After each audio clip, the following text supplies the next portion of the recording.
Sutter Health Centralized Referrals Team is a medium-sized team of authorization coordinators that are responsible for verifying eligibility, verifying if authorization is required, and obtaining authorization if required. They are also responsible for scheduling patients for appointments for specific internal departments within the Sutter Health organization. The team is currently divided into multiple sub-teams. There is the PCP team that is solely responsible for processing referrals for all of the Sutter Health internal medicine and family medicine providers. Their goal is to be at a 3 to 5 day turnaround time. Currently, they are at a 20-day turnaround time. There is the pediatric team that is solely responsible for processing referrals for the Sutter Health pediatricians.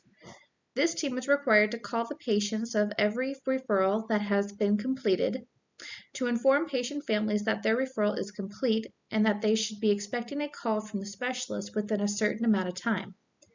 We require this step of our pediatric team because our pediatricians have specifically requested this service as they do not want their pediatric patients to fall through the cracks. Typically, if a peds patient needs a specialist, it's not for a minor issue. Their goal is to maintain a 1 to 3 day turnaround time, and they are currently at a 4-day TAT. There is another team that is responsible for scheduling patients for all internal providers and referrals coming from external providers into our specialty care centers. Their TAT varies based on specialty office, but they range from a 3 to a 14-day turnaround time, and their goal is to have every specialty at a 5-day turnaround time. We also have the Yuba referrals team that does all the referral processing and scheduling for Yuba and Amador counties. Their goal is to be at a 3 to 5 day TAT, but currently are holding steady at a 9-day TAT. And then finally, there is our rehabilitation team that is responsible for processing all the referrals for physical therapy, occupational therapy, and speech therapy ordered by our Sutter Medical Foundation providers. Their goal is to maintain a 3 to 5 day TAT, but are currently holding steady at a 9-day TAT.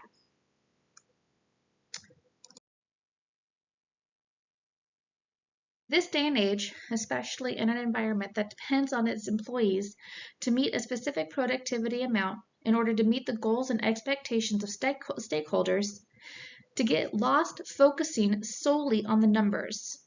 Numbers give a clear picture of how the team is doing, but numbers are not what get us to our goals. The people are, and our focus needs to be on the people, not the numbers. There are 5 things that leaders need in order to create a vision statement that will inspire. We need to think future, think big, think visual, think collaborations, and think communication. That is why our new vision statement is measuring our TAT or turnaround time in hours and not days to ensure that we are getting patients from primary care to specialty care quickly and efficiently. We will make every patient feel as though they are our family and not just another medical record number in the healthcare system. Measuring our TAT in hours instead of days is going to be a huge undertaking, but we can do it. We will go into the details of how later on in the presentation, but this is absolutely achievable. And we will have to be honest with ourselves. We have either had a referral for ourselves or a family member or a close friend that we have processed out of order in order to get ourselves, a family member, or a friend on their way to the specialist quickly. We need to treat every single referral as if it were a referral for ourselves, our family member, or a friend. Every single referral matters. This is going to require teamwork, collaboration, communication, and dedication from everyone on our team. We can absolutely make this a reality. Our future state will look more like this. We are going to consolidate the PCP, Yuba, and rehab referrals into one team. Yuba referrals will be processed by our PCP team and scheduled by our scheduling team.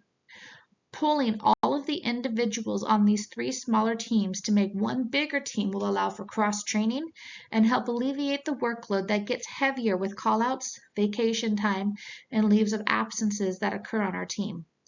Pediatrics and scheduling will remain the same. UBA pediatric patients will be processed by our pediatric team, and UBA scheduling lines will be inherited by our scheduling team.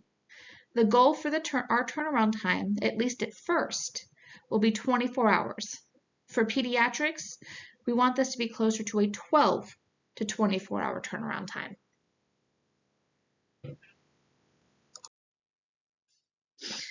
By taking simple actions to cultivate employees' well-being, leaders can improve their engagement, the employee experience, and the overall performance. This translates to taking care of your employees, takes care of your customers. In order to achieve this goal and make our vision a reality, we are going to need our leadership team to be visionary. What are the characteristics of a visionary leader? Well, a visionary leader is calm in the face of pressure, confident enough to allow their team to do the job and to learn from their team. They are effective in leading the team to see their own potential, and they are able to engage their team in working towards the goal. They are able to motivate their team into reaching for what seems unattainable and motivate them into working harder than they ever have before. And most importantly, a visionary leader is trustworthy and inspires their team to trust them to achieve the vision.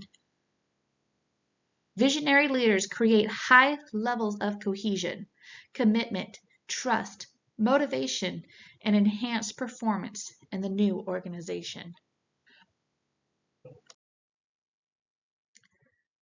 Engaging the workforce. Leaders need to create an experience for their employees and give them a reason to get excited about work. Our new vision should challenge our team to reach our goals and provide a finish line that we are aiming for. We want our leaders to allow employees to determine how we get to that finish line. We will involve employees in the planning process and ask them to voice their opinions and/or concerns as to how the job should be done. Staff will be included in leadership meetings where progress is discussed and future goals are determined. After all, they are the ones doing the work. We are going to empower the staff to tell us what the best, most efficient way of doing the job is. We have hired them to do this job, and as leaders, we need to let them do it. Paul Pullman strongly believed that individuals achieve way more when they are not told what to do or how to do it, but instead allowed to make their own decisions on how the work should be done. We're not here to micromanage, so let's not do that. Through self-leadership, people can and do achieve the self-direction and self-motivation necessary to perform their tasks and work. Our SOAR analysis: strengths, opportunities, aspirations, and results. Currently, the CERT team excels in truly caring for the patient. They really do want to do what they can to help the patient. They excel in gathering and disseminating updated information amongst the team. When they receive new or updated information about a specialist, they immediately distribute that information amongst the team. And finally, within this entire organization, there is no other team that has the quality audit scores for phone calls that are as high as our team. We are always in the 90% percentile and higher for our team. We do have opportunities to evaluate attendance trends and address how to improve attendance and offer coverage for the team when teammates are out on vacation, leaves of absence, or taking sick time. We also have the opportunity to evaluate productivity and determine if the current standard of 60 referrals per day, 50 per day for pediatrics, is achievable. Does productivity need to be increased and additional training offered to employees that are unable to meet that goal? Or do we need to hire additional staff and lower that expectation? Finally, there is also an opportunity to evaluate our training program for new hires and training opportunities for current employees as processes change or technology advances.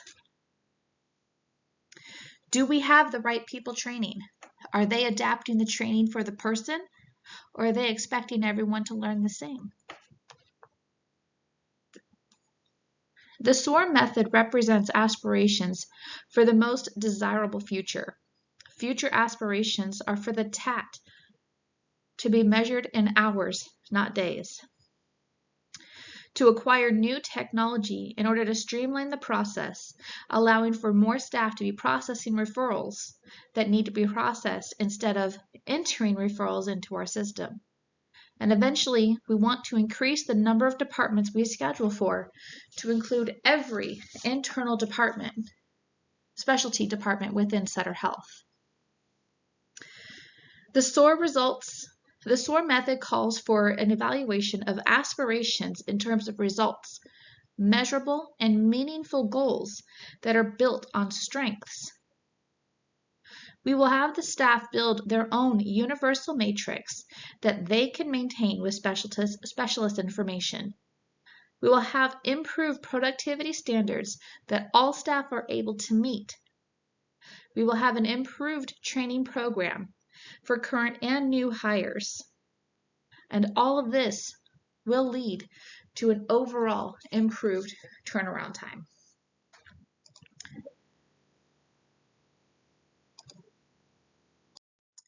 Becoming a learning organization.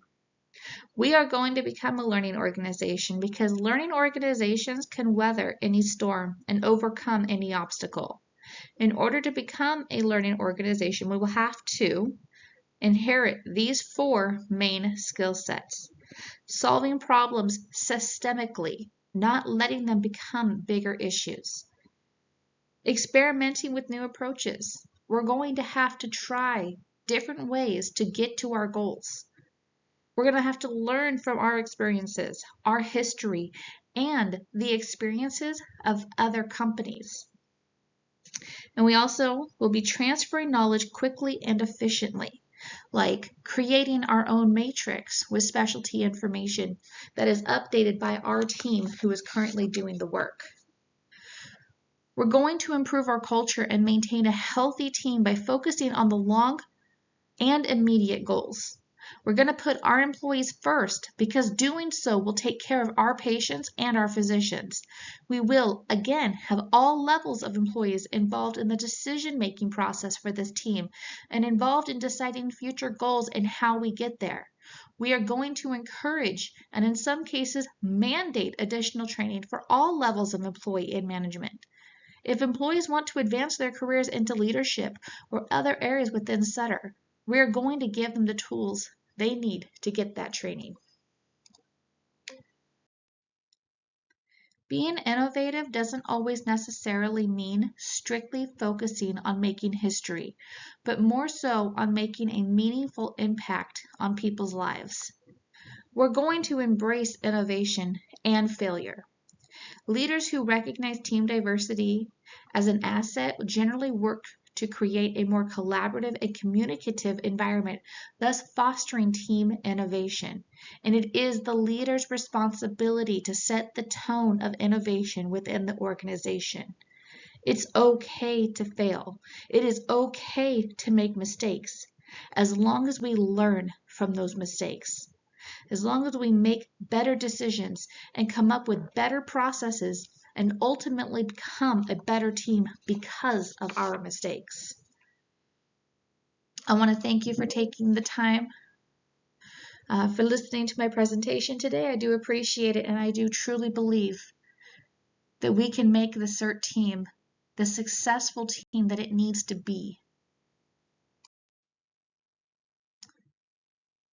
Thank you very much, and I hope you guys have a wonderful day.